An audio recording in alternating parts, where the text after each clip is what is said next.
Ikkinchi turmushga chiquvdagi qo'rqishni yengish deysizmi, ayting deysizmi?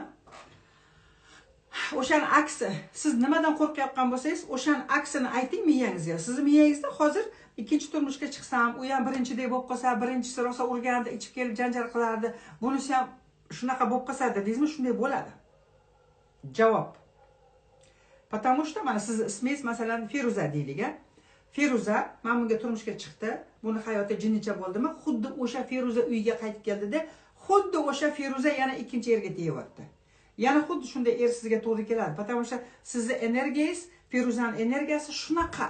U shunaqa erlarni o'ziga tortadi. 10 ta erga tegsangiz ham sizga bir xil er tushaveradi. Qachon sizga boshqacha er keladi? Feruza boshqacha bo'lsa. Siz masalan erdan qaytib keldingiz, siz bilim oling. Bilim olingda rivojlaning, shaxs sifatida o'zingizni rivojlantiring, energetikaningizni ko'taring. Ayol sifatida, shaxs sifatida kimdir bo'lishingiz kerak. O'zingizni meningizni uyg'oting. Ana o'shanda o'sha ikkinchi erga tekkaningizda siz boshqacha agar Feruza bo'lib teksangiz, sizni u eringiz urmaydi. O'zingizga hech ahamiyat berganmisizlar? Men rosa ko'p kuzataman-da. Misol uchun meni bitta qo'shnim bo'lardi, birinchi xotini kasal bo'lib o'lib ketdi-da, bechora. Qaratmadi, огородdan chiqmaydi. Mana shunday bir pochkalari og'rib, больницаga ham yotqizmadi. Mana shunday o'lib ketdi-da bechora xotini. Keyin qaratmadi, urardi ichib kelib.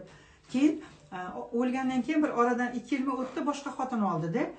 Ikkinchi xotiniga o'sha er bor-ku, o'sha bitta er. Lekin xotin boshqa. Ko'rdingizmi? Bitta er bu xotinni do'pposlab, urib, огородda ishlatib, qaramasdan o'ldirib yubordi-da, yoshgina ketdi. Bunisiga esa magazinlarga borgan paytda kosmetikalar, ternizga pomada, ternizga men bu kosmetikani qaysini olsam ekan, qaysi yaxshi? Sotuvchi aytibdi menga. Xotiniga dedi, kosmetika olyapti desa, yo'q versam dedi. Kelib dedi, hamma narsa olib ketadi dedi. Mana shunday qilib yuribdi ikkinchi xotinini. Mana shu joyda o'zim uchun o'ylayapman. Nima uchun? Ikkinchi xotini o'zini yaxshi ko'radi. Ha, ko'rdik-ku ikkinchi xotin. O'zim narada Sergelida, o'zim mahallamda bo'lyapti bu qo'shnim, u yoqdagi qo'shnim. Ko'rdingizmi? Ko'chada bizani ko'rganda ham, misol uchun mana shunday turadi-da, assalomu alaykum deydi, shunda turadi. Deb qo'yamiz biz polotnoyga deymizda, o'zini yaxshi ko'radi. Ana 20 shunaqa qilyapti. Birinchisini do'pposlab urib o'ldirdi pashti. Nima uchun? Bitta erkak bunga bunaqa hech o'ylab ko'rganmisiz? Bitta erkak bunga boshqacha gapiradi, bunga boshqacha gapiradi. Kecha ham misolda keltirib berdim. Bitta qaynana o'zingizga yaxshi gapiradi, sizga yomon gapiradi. Bitta qaynana katta bolasiga yaxshi gapiradi, bunisiga yomon gapiradi. Nima uchun? Nima uchun? Aytinglar-da. Bitta odam-ku, bitta odam. Demak, bunda shuni ko'rib turadi, bunda shuni ko'rib turadi.